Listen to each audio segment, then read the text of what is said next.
Baik, Assalamualaikum warahmatullahi wabarakatuh. Kami dari FKPH Talk berbakti dengan jasa dan karya. Pada pagi hari ini kita akan mendiskusikan tentang perlindungan kurir antara resiko dan penegakan hukum. Sebelumnya kita masuk ke dalam materi intinya.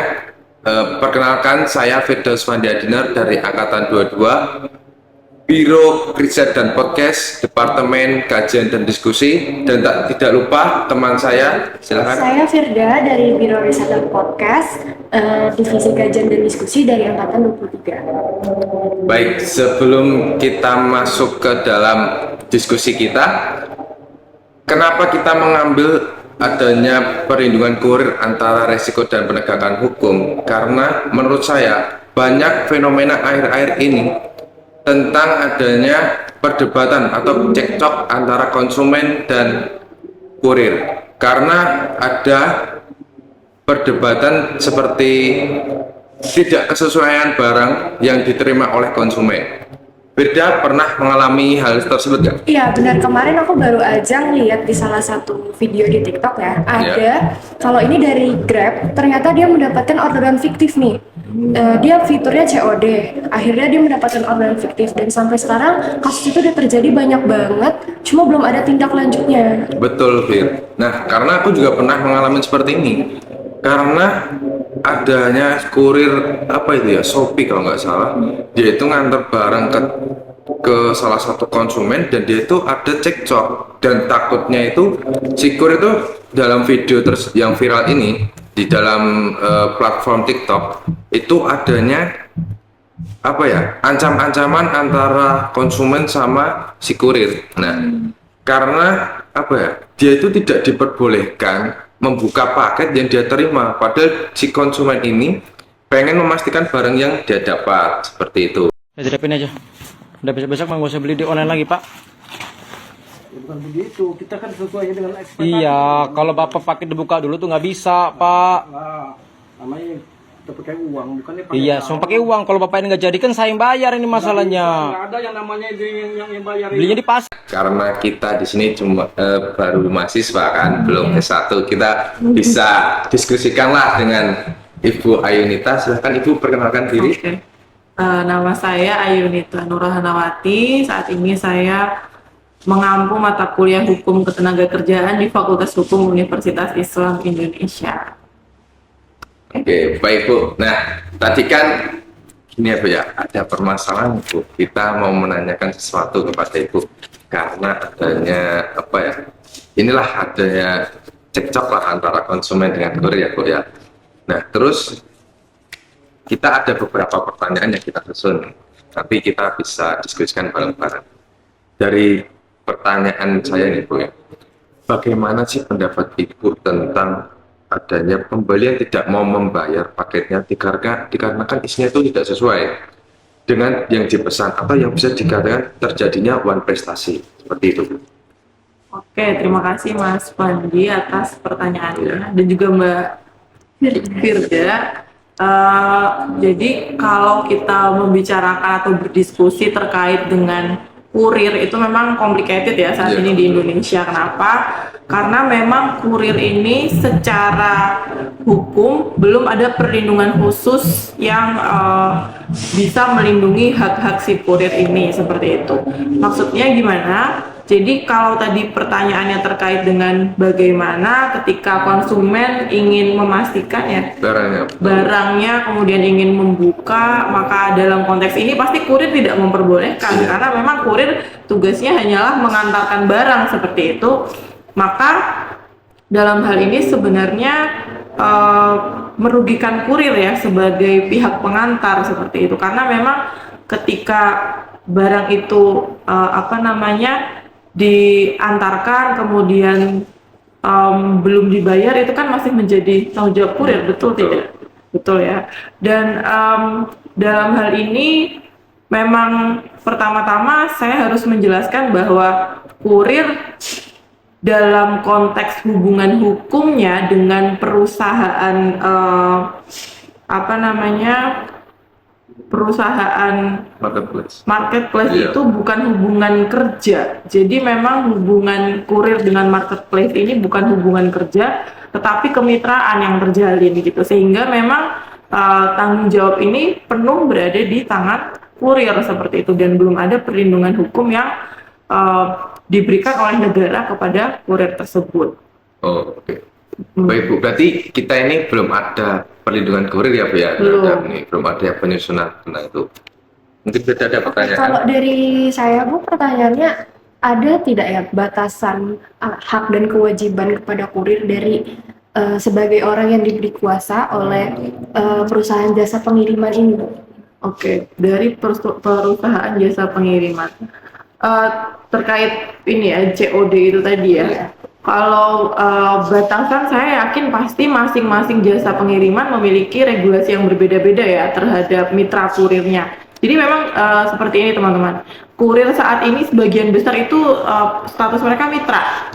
Kalau dulu memang jasa pengiriman itu mereka kurir-kurirnya itu hubungannya hubungan kerja. Nah, hubungan kerja dan hubungan kemitraan itu berbeda. Kalau teman-teman biasa pakai driver transportasi online itu juga mereka mitra. Jadi mitra itu berbeda dengan hubungan kerja. Kalau mitra itu belum ada perlindungannya. Kalau hubungan kerja itu jelas perlindungannya di regulasi ketenagakerjaan, baik di Undang-Undang 13 2003 ataupun juga Undang-Undang Cipta Kerja ya 6 tahun 2023. Sedangkan kalau kemitraan ini belum ada perlindungannya, dan kita mencoba untuk terus-menerus melakukan riset kira-kira kemitraan yang terjalin antara perusahaan penyedia jasa apa tadi Mbak, Penyedia jasa aplikasi ataupun apa namanya pengiriman ya itu tadi, dengan si kurirnya atau drivernya ini kita masih coba terus menggali, melakukan riset apa hubungan yang kemitraan semacam apa, karena kalau kita mencoba untuk mengeksplor regulasi hubungan kemitraan itu adanya di undang-undang tentang UMKM, dan itu kemitraan yang berbeda maksudnya gitu. Jadi mitranya ini mitra yang spesial gitu. Jadi terkait dengan hak dan kewajiban pasti mereka mengatur masing-masing ya, berbeda-beda. Namun perkara hak dan kewajiban ini kan belum tentu sampai ke konsumen ya, yang mereka order dengan COD itu tadi seperti itu. Dan konsumen Indonesia pokoknya maunya barangnya ya sesuai dengan yang dipesan, tanpa mau tahu apakah kurir ini punya relasi kemitraan atau relasi yang lain dengan perusahaan apa namanya pengantaran barang itu tadi ya, seperti itu. Baik. Berarti memang belum ada apa ya Bu ya, relasi juga ya dengan hak antara kewajibannya itu masing-masing antara kurir sama marketplace ya Bu ya. Nah, gini Bu, ini sebenarnya saya ini bikin plesetan kata COD itu dari cash or duel gitu. Jadi kayak ada pertentangan nih antara kurir sama si konsumen Bu. Nah, terus ini bagaimana sih pendapat Ibu tentang adanya tindakan konsumen yang anarkis, yang misal mengajak duel dengan kurir begitu Bu? Baik, terima kasih Mas Pandi. Jadi cash or duel ya, menarik. Jadi memang saya sendiri kurang sepakat sih ya terkait dengan apa namanya transaksi cash on delivery ini ya, karena memang di satu sisi memang oke, sebagian orang menganggap ini sebagai transaksi yang memudahkan, tetapi menurut saya di satu sisi memang sangat rentan untuk kedua belah pihak itu seperti apa bagi kurir. Bagi kurir ini yang menurut saya paling rentan. Kenapa? Karena misalnya barang yang dikirimkan, kemudian si customer pokoknya kekeh pengen ngebuka dulu gitu, tapi kan kurirnya kemudian tidak memperbolehkan gitu ya. Tapi bargaining position kurir ini juga sangat lemah gitu dalam konteks ini. Kenapa? Dia mau melarang tapi tidak ada larangan. Betul kan? Tidak ada kan dari marketplace untuk melarang konsumen membuka. Di satu sisi konsumen juga ketika cash on delivery ini, kelemahan untuk konsumen ini menurut saya dia belum bayar ya, dan itu dia harus memastikan barang dulu itu seperti apa ya, juga membeli kucing dalam karung juga ya, Oh, menurut saya betul. seperti itu Melihat. gitu. Jadi sedangkan kalau saya pahami di marketplace itu ketika barang memang yang datang tidak sesuai dengan yang dikehendaki kan bisa dikembalikan, ada mekanisme itu gitu kan. Betul. Sebenarnya seperti itu. Tapi memang di perspektif lain masyarakat berpendapat cash on delivery ini malah justru bisa memastikan barang yang dibeli itu memang sesuai dengan yang mereka order seperti itu gitu. Baik Bu, pertanyaan dari saya selanjutnya. Bagaimana apabila terjadi kekerasan kepada kurir yang bertanggung jawab siapa kira-kira? Apakah perusahaan mitranya tadi itu juga ikut bertanggung jawab? Oke, kekerasan terhadap kurir. Kalau kekerasan terhadap kurir itu karena tadi saya jelaskan bahwa hubungan hukum antara si kurir dengan perusahaan itu tadi mitra, maka ditanggung secara individual oleh kurir. Oke. Seperti itu. Berarti belum ya, gegara belum ada aturan yang mengatur ya Bu ya. Betul, karena Terus tidak ada aturan tidak yang ada hak dan kewajiban yang bersangkut paut antara marketplace dan kurir. Jadi sebenarnya kita kekurangannya di situ ya Bu ya, Betul, belum iya. adanya aturan. Nah terus ini Bu, sebenarnya tuh apa sih ada aturan lain nggak Bu untuk mengcover belum adanya aturan ini gitu? Mungkin adakah aturan yang mengatur tentang mitra kerja? Terkait mitra kerja itu belum ada aturannya juga gitu, karena memang kemitraan ini sekali lagi saya sampaikan bahwa masih kita terus coba untuk gali kira-kira perlindungannya apa gitu untuk mitra, hubungan kemitraan ini gitu. Sejauh yang saya pelajari gitu teman-teman, perlindungannya ya regulasi di dalam tubuh si perusahaan pengantaran barang itu tadi ataupun ekspedisi ya, maksudnya ekspedisi ataupun juga marketplace-nya gitu. Mereka harusnya membuat regulasi tersendiri yang memang itu memberikan perlindungan yang berimbang gitu, baik kepada perusahaan marketplace-nya, kemudian kepada kurir atau drivernya pun kepada konsumen seperti itu. Jadi memang opsinya ya aturan internnya seperti itu. Oke, baik Bu. Sepertinya gini Bu, kalau kita lihat kayak itu kan sebenarnya udah kita itu menghadapi COD ini udah bertahun-tahun ya Bu ya. Tapi kenapa hal yang kami sayangkan itu, kenapa hal tersebut itu sudah terjadi di tahun lalu, tapi kok belum ada aturannya ya Bu ya? Jadi kayak kenapa belum ada aturan yang mengatur antara perlindungan kurir maupun konsumen seperti itu? Mungkin udah ada perlindungan konsumen ya Bu ya, tapi untuk kurir sendiri kok belum. Terus juga banyak perselisihan antara konsumen dan kurir ini secara terus menerus. Setiap kali ada tren yang paling viral pasti antara kurir COD dengan konsumen seperti itu. Mungkin pertanyaan dilanjut. Kalau dari saya lagi Bu, mungkin Ibu setuju atau tidak kira-kira nih ke depan ya kita pemerintah membuat regulasi terkait peraturan terkait COD ini, perlindungan terhadap kurir maupun konsumen seperti itu Bu, supaya hal-hal seperti ini tidak terjadi lagi gitu. Oke, terima kasih. Jadi kalau untuk perlindungan konsumennya sendiri sudah ada regulasi yang mengatur. Namun untuk perlindungan kurirnya sendiri itu yang memang belum. Dan saya beberapa kali itu menulis di media massa terkait dengan bagaimana perlindungan hukum bagi kurir ini gitu, karena memang kurir ini posisinya sekali lagi sangat rentan dan hubungan mereka saat ini lebih kepada kemitraan, tidak seperti dulu kurirnya itu hubungan kerja. Jadi kalau ada perusahaan pengantaran barang itu dengan kurirnya, mereka hubungan kerja. Jadi barang yang dibawa pun tidak seperti yang kita lihat saat ini ya. Namanya kurir-kurir pengantaran itu kan barangnya banyak sekali gitu, karena ternyata mereka mitra dan itu ditarget. Sedangkan kalau dulu kan hubungannya hubungan kerja dan mereka tuh bawanya sewajarnya. Mereka ada tempatnya yang sangat proper, di motor itu ada kantongnya, kemudian tidak terburu-buru gitu, karena memang kalau zaman dulu mungkin karena marketplace itu belum se-hype seperti saat ini ya teman-teman ya. Jadi memang pengantarannya juga masih demand atau permintaan dari masyarakat tuh belum setinggi sekarang. Gitu. Ya memang harus diatur ya Mbak ya. Ya karena Berarti memang sangat rentan. dari kemitraannya itu undang-undang tentang kemitraannya pun juga harus diatur ya.